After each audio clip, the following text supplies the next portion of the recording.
I'm looking back at these pictures as the person I was then, naively thinking, oh yeah, we'll just clear it out and we'll put paint there and then we'll put a new door there and we'll put a toilet there.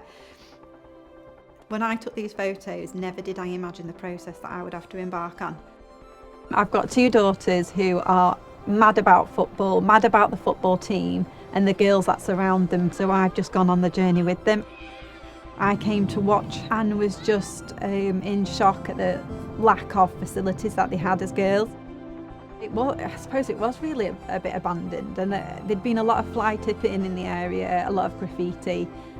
They were expected to go to the toilet in the woods because there wasn't an adequate toilet facility here. There was definitely no sanitary facilities. Particularly for girls, it is an issue. You can do 2 things. You can just not have anything to do with it and not change it at all, or you can get stuck in and you can get involved and you can drive it forward to change for the better.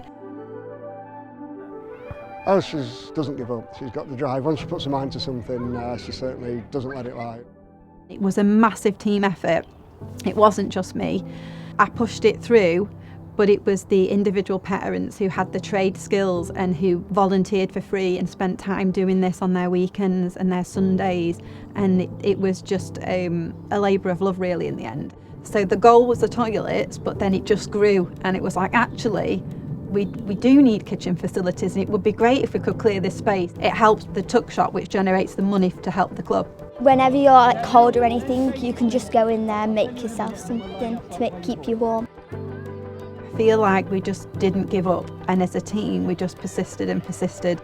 I think it's a very close-knit team in terms of parents, but I think the fact that we've been able to help other teams that can utilise it and make the most of it has been a big thing, but I think without Hannah I don't think it would have happened.